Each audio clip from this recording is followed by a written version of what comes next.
Apa hukumnya lewat di depan orang yang tengah sholat? Orang yang sedang sholat pada hakikatnya tengah bermunajat kepada Allah Subhanahu wa Ta'ala. Dalam keadaan bermunajat ini tidak layak bagi kita ataupun siapa saja untuk mengganggu ibadah sholatnya dengan rangkaian aktivitas lain yang dapat merusak kekhusyuan, termasuk dengan melintas di depan orang yang tengah sholat tersebut. Dalam hadis dijelaskan, "Lau ya'lamul maru baina yadil musalli madza alaihi lakana an yakifa arba'ina khairan lahu min an yamurra baina yadih." Seandainya orang yang berjalan di depan orang yang sholat itu tahu resiko yang akan dia dapatkan, maka sungguh dia akan memilih berdiam, menunggu selesainya orang sholat tersebut, meskipun selama 40. Lebih baik daripada berjalan di depan orang yang sholat. Abu Nadhr, rawi, mengatakan, saya tidak tahu apakah yang dimaksud Rasulullah itu 40 hari, 40 bulan, ataupun 40 tahun.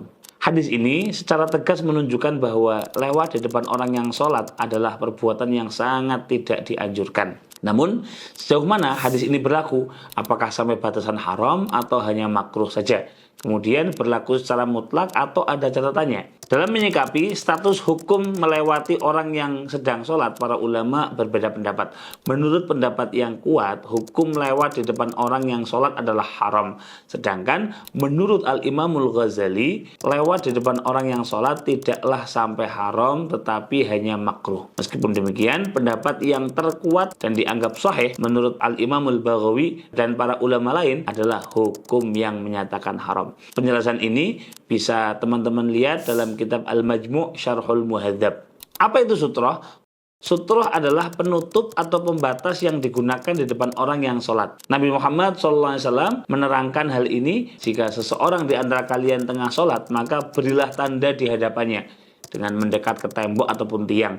Jika tidak ada, maka tancapkanlah tongkat atau sesuatu yang seukuran 2/3 dhira' atau sekitar 40 cm. Jika tidak, maka buatlah garis, atau hari ini mungkin sajadah. Jika sudah ada itu semua, maka tidak menjadi masalah apapun yang lewat di depan penutup atau sutroh tersebut. Jadi kalau bisa, sholatlah mendekat ke tembok atau tiang. Jika tidak ada, maka gunakanlah tongkat atau sutroh. Jika tidak ada, maka gunakanlah sajadah. Jika hal ini sudah dilakukan oleh orang yang sholat, maka haramlah orang yang lewat di depannya. Dan dianjurkan bagi orang yang sholat untuk mencegah siapapun yang hendak lewat di depannya. Ini seperti dijelaskan oleh Nabi Muhammad SAW. "Idza shalla ahadukum ila syai'in yasturuhu minan nas, fa arada ahadun an yajtaza baina yadayhi falyadfa'hu. Fa in aba falyuqatilhu fa innama huwa syaitanun." Jika ada seseorang yang menggunakan sutroh, kemudian ada seseorang yang mencoba lewat di depannya,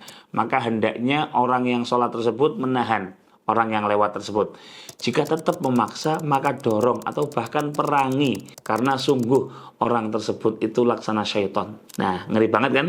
So, teman-teman, gunakanlah sutroh ketika hendak sholat sesuai dengan urutan yang telah kita bahas tadi, sehingga sholat kita semakin sempurna. Dan mari berhati-hati, jangan sembarangan lewat di depan orang yang tengah sholat, karena itu adalah hal yang sangat dikecam oleh Nabi Muhammad SAW.